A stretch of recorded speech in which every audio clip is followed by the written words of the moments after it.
आज का जो लेक्चर है 20, इसमें हम पेज नंबर 20 को पढ़ने वाले हैं। जो इस पेज पे ड्रोन कैमरा है, स्पाई पेन है और मोबाइल एप्लीकेशन है, मोबाइल ऐप फंक्शंस है, most widely used mobile app in India, जिसमें से पहला है भीम। तो इस पेज पे इस लेक्चर में हम इतने चीज़ को पढ़ने वाले हैं। हमारा जो पहला टॉपिक है ड्रोन ड्रोन कैमरा। देखिए क्या होता है। It is a it is capture of still images and video by remotely operated autonomous unmanned aerial vehicle, जिसे हम UAV और also known as unmanned aircraft system UAS, commonly as drone. ये drone camera एक प्रकार के एक ऐसा machine या एक ऐसा डिवाइस है जिससे इमेज या वीडियो को कैप्चर किया जाता है ऊपर से। जैसे कोई ऐसा चीज़ हो, जैसे बहुत ज़्यादा भीड़ है, तो ऊपर से वीडियो लेने के लिए ड्रोन कैमरा, या सिक्योरिटी पर्पज़ से निगरानी रखने के लिए ड्रोन कैमरा का यूज़ किया जाता है, या शादी और फंक्शंस में जो है, वेडिंग और से फंक्शंस में ऊपर से पिक्चर लेने के लिए ड्रोन कैमरा का यूज होता है। और इसका खास बात ये है कि इसे ऑपरेट जो है एक रिमोट के माध्यम से किया जाता है। ठीक है, इसलिए रिमोटली ऑपरेटेड कहा जाता है, या ऑटोनोमस ऑटोमेटिक रिमोट द्वारा कंट्रोल किया जाता है। और इसमें कोई व्यक्ति बैठा नहीं होता है, इसलिए अनमैन्ड एरियल व्हीकल हवा में चलने वाला व्हीकल होता है। जैसे ज़मीन पर एक आदमी जो है उसे रिमोट से चलाता है और हवा में उड़ाकर इससे पिक्चर्स या वीडियो लेता है। इसे अनमैन्ड एयरक्राफ्ट सिस्टम भी कहा जाता है, UAS। ठीक है, और इसको बेसिकली हम ड्रोन कहते हैं। तो अगला है स्पाई पेन। स्पाई पेन क्या होता है देखते हैं। Spy pen is an ordinary pen with a hidden digital camera concealed inside, allowing the user to take video and images, often with the pen placed in the short pocket or held in hand. Spy pen, spy का मतलब ये होता है जासूसी वाला pen. Spy pen एक ऐसा pen है जो जिसमें एक डिजिटल कैमरा छुपा होता है, allowing the users to take video, जिससे कि यूजर उसके माध्यम से वीडियो ले सकता है, इमेज क्लिक कर सकता है। ठीक है, उस पेन के माध्यम से। और उस वो पेन को नॉर्मली हम कहाँ रखें, फ्रंट वाला जो पॉकेट होता है, शर्ट का जो पॉकेट होता है, उसमें हम प्लेस कर सकते हैं, रख सकते हैं, या हाथ में ले सकते हैं। ठीक है, और सामने वाले को पता भी नहीं चलेगा कि आप पेन नहीं बल्कि एक डिजिटल पेन लिए हैं जिसमें स्पाई कैमरा है, एक छुपा हुआ कैमरा है। This type of device is used for protection, safety, even investigation. इस प्रकार का जो डिवाइस है स्पाई पेन, ये जो है प्रोटेक्शन में यूज होता है, सेफ्टी के पर्पज़ से यूज होता है, और इन्वेस्टिगेशन के पर्पज़ से यूज होता है। Some spy pens built in memory in various sizes and some has memory card in various sizes। कुछ स्पाई पेन में बिल्ट इन मेमोरी आता है कि उसमें आप अलग से नहीं, उसमें खुद मेमोरी बिल्ड देगा, और अलग अलग रेंज का, कभी हर पेन में अलग अलग कैपेसिटी का, अलग अलग साइज का मेमोरी लगा होता है। और किसी किसी में कार्ड भी लगता है, मेमोरी कार्ड भी लगता है उसमें। ठीक है, तो ये हो गया स्पाई पेन। यहाँ पर नीचे इसका स्पाई पेन का डायग्राम है, देख सकते हैं। तो हम देखते हैं मोबाइल एप्लीकेशन के बारे में, देख लेते हैं एक बार रिकॉर्ड हो रहा है कि नहीं। रिकॉर्ड हो रहा है, चलिए ठीक है। अगला है मोबाइल एप्लीकेशन। देखिए क्या कह रहा है। Mobile applications also known as mobile apps are software program developed for mobile devices such as smartphones and tablet. Mobile applications को हम शॉर्ट फॉर्म में मोबाइल ऐप्स कहते हैं। ठीक है, एप्लीकेशन को ऐप्स बोल देते हैं, मोबाइल तो मोबाइल मोबाइल ऐप्स है। आर सॉफ्टवेयर एक ऐसे सॉफ्टवेयर होते हैं, मोबाइल एप्लीकेशन एक ऐसे सॉफ्टवेयर होते हैं, ऐसे प्रोग्राम होते हैं जिनको बनाया गया होता है मोबाइल में यूज़ करने के लिए, मोबाइल डिवाइसेस में यूज करने के लिए, या स्मार्टफोन हो या टैबलेट हो। They turn mobile devices into miniature powerful houses of function and fun. इसकी वजह से मोबाइल जो डिवाइसेस है वो काफ़ी ज़्यादा काम करने में सक्षम हो जाते हैं, उनका हम यूज़ मनोरंजन में भी कर सकते हैं। ठीक है, आगे लिखा है some devices come preloaded with some mobile apps courtesy of their manufacturer or the mobile services provider with which they are associated. For example, Virgin, AT&T, T-Mobile etc. बहुत सारे मोबाइल डिवाइसेस में जो है पहले से ही कुछ apps जो है मोबाइल एप्लीकेशंस लोड कर दिए जाते हैं। ठीक है, जिससे कि बनाने के समय ही उसमें प्री लोड कर दिया जाता है। ठीक है, जिसकी वजह से बहुत सारे फंक्शंस जो है आसानी से हो जाते हैं, और ऐसे जो सर्विसेज डाल दिए जाते हैं, ठीक है, with which they are associated, जिस कंपनी से वो एसोसिएट होते हैं, जिस कंपनी का वो मोबाइल होता है, उस कंपनी का जो ऐप्स होता है, उस कंपनी से रिलेटेड जो भी चीज़ होती हैं उसमें इंस्टॉल कर दिए जाते हैं, जिससे कि क्या होता है, कंपनी का भी कुछ कंपनी के ऐप्स का इस्तेमाल बढ़ जाता है। और कंपनी का नाम लिखा है वर्जियन, AT&T, T mobiles, etc. But many more apps are available through devices specific app stores, example Google Play Store, etc.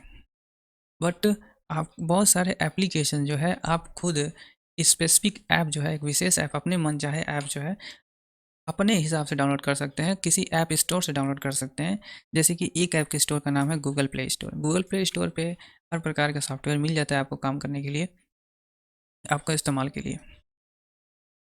अगर देखा जाए, mobile apps are move away from the integrated software systems generally found on PC. Mobile apps जो है move away from the integrated software system generally found on PC. Instead each app provides limited and isolated functionality such as game, calculator, and mobile browsing. देखिए, जो PC में जो application होते हैं वो mobile application से डिफरेंट होते हैं। जो मोबाइल एप्लीकेशन होते हैं वो पीसी में नहीं चल सकते हैं, जो पीसी में चलते हैं वो मोबाइल में नहीं चल सकते हैं। अलग अलग का सॉफ्टवेयर कोडिंग जो है अलग अलग होता है। और देखिए, हर एक ऐप्स का अपना एक लिमिटेशन होता है। गेम का ऐप्स दूसरा होगा, कैलकुलेटर का ऐप्स दूसरा होगा, और आपको कोई इंटरनेट चलाना है तो वेब ब्राउजिंग का ऐप्स दूसरा होगा। उस वेब ब्राउजिंग जो है वो वेब ब्राउज करने के लिए, कोई सर्च करने के लिए ही काम आएगा। कैलकुलेटर कैलकुलेट ही करेगा, वेब ब्राउजिंग नहीं करेगा। तो लिमिटेड उनका जो ऐप्स का इस्तेमाल है लिमिटेड है। ऐसा नहीं कि एक ही ऐप से बहुत सारे सारे के सारे काम हो जाए, नहीं। ऐप्स का भी एक विशेष काम होता है, जिस काम के लिए वो बना होता है वही काम करेगा। अगला है mobile app function. Mobile app function, अब देखिए, the purpose of this app run the approach from utility, productivity and navigation to entertainment, sport, fitness, and just about any other imaginable. The purpose of these apps run the approach from utility, productivity, navigation, entertainment, sport, fitness, just about any other imaginable.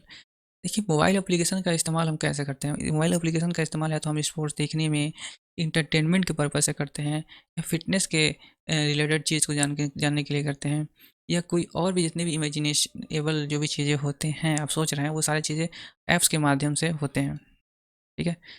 Social media is social media is one of the most popular field of mobile app.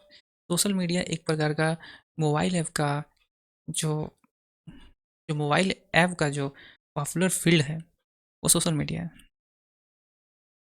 Mobile app के माध्यम से ही हम social media से जुड़े हुए हैं। हम Instagram use करते हैं, वो भी एक प्रकार का मोबाइल ऐप है, एप्लीकेशन है। हम फेसबुक यूज़ करते हैं, वो भी एक प्रकार का मोबाइल ऐप है, एप्लीकेशन है। हम व्हाट्सअप यूज़ करते हैं, वो भी एक प्रकार का मोबाइल ऐप है। तो मोबाइल ऐप जो है उसका मुख्य फील्ड सोशल मीडिया है। Development and adaptation, in fact Facebook is the most widely used app across all platform. Facebook जो है वास्तव में एक प्रकार का बहुत ही ज़्यादा चौड़ाइयों में बहुत विस्तृत रूप में इस्तेमाल होने वाला ऐप है। Many online entities have both mobile website and mobile app. बहुत सारे ऑनलाइन जो भी सुविधाएं होती हैं, जो भी कार्य होते हैं, वो दोनों मोबाइल ऐप्स में भी आते हैं, और मोबाइल उसका ऐप भी होता है और मोबाइल में वेबसाइट भी होता है, दोनों का। ठीक है। In general the difference lies in purpose. समान रूप से उनके उद्देश्य में डिफरेंस होता है। An app is usually smaller in scope than a mobile website offers more interactivity. Mobile app is usually smaller in scope than mobile website. Mobile website जो होता है, जो वेबसाइट होता है उससे छोटा जो होता है मोबाइल ऐप में, मतलब मोबाइल ऐप में फंक्शन थोड़ा कम होगा, कि मोबाइल वेबसाइट में थोड़ा फंक्शन ज़्यादा होगा। और थोड़ा ज़्यादा से ज़्यादा इंटरेक्टिविटी भी होगा एक दूसरे, मतलब ज़्यादा से ज़्यादा आप इंटरेक्ट भी होंगे मोबाइल जो वेबसाइट होगा उससे। Most widely use mobile apps in India. अब देखेंगे कि सबसे ज़्यादा इस्तेमाल कौन सा मोबाइल ऐप यूज होता है इंडिया में। तो पहला है इसमें भीम, जिसका फुल फॉर्म होता है Bharat interface for money. Bhim का फुल फॉर्म पूछ देता है एग्जाम में कि भीम का फुल फॉर्म बताइए, तो भीम का फुल फॉर्म होता है भारत इंटरफेस। BS का मतलब भारत, आई का मतलब इंटरफेस, फॉर मनी ऐप, ये जो भीम ऐप है, this app use to make simple easy and quick payment transaction using UPI. UPI का फुल फॉर्म पूछ देता है यूनिफाइड पेमेंट इंटरफेस। भीम ऐप का इस्तेमाल जो है हमारे पेमेंट को, ट्रांजेक्शन को ईजी करने के लिए बनाया गया था, ठीक है। इसको बनाया क्यों गया है? क्योंकि इससे हम सिंपल तरीके में आसानी से, तेज़ी से पेमेंट कर सकते हैं यूपीआई के माध्यम से। अब यूपीआई का फुल फॉर्म पूछता है तो इसका फुल फॉर्म हो जाएगा यूनिफाइड पेमेंट इंटरफेस। भीम app was launch by PM Narendra Modi on 30 दिसंबर 2016। भीम ऐप जो है वो नरेंद्र मोदी द्वारा, हमारे जो ऑनरेबल प्राइम मिनिस्टर हैं श्री नरेंद्र मोदी द्वारा भीम ऐप जो है लॉन्च किया गया था 30 दिसंबर 2016 को। 30 दिसंबर 2016 को। It has been named after architect of India's constitution doctor B R Ambedkar. जो भीम ऐप है वो जो इसका नाम जो है, जो हमारे संविधान के आर्किटेक्चर हैं, निर्माणक हैं, जो हमारे संविधान के निर्माण करता है भीमराव अम्बेडकर जी, उनके नाम पे यूज हुआ था Bhim. The Bhim app is a aggregator of UPI service across various bank. जो भीम ऐप है ये एग्रीगेटर है यूपीआई सर्विसेज का। वेरियस बैंक का जो यूपीआई सर्विसेज होते हैं उन सभी को एकत्र करने का काम जो है, हैंडल करने का काम करता है भीम। द एम टू लॉन्च भीम app to make cashless payment. भीम ऐप का लॉन्च करना, इसका मुख्य उद्देश्य ये है कि आप कैशलेस बने, जो भी पेमेंट करना है आप डिजिटली करें।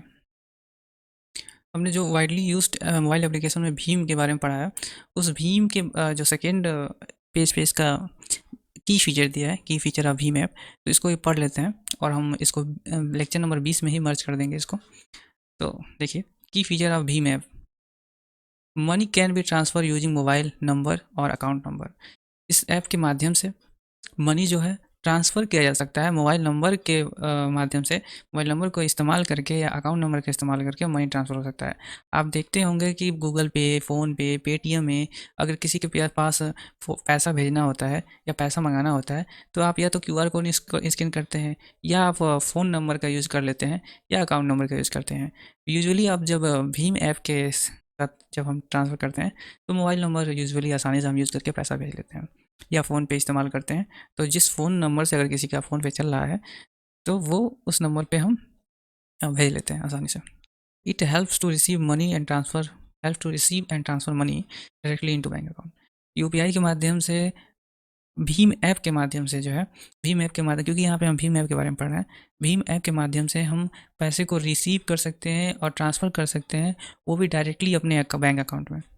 To factor authentication ensure your transaction are safe and secure.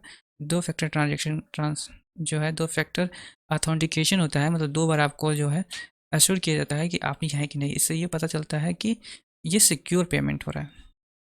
It make it makes cashless digital India. इसके मदद से, भीम ऐप की मदद से इंडिया जो है कैशलेस हो रही है, ठीक है। It provides transaction history.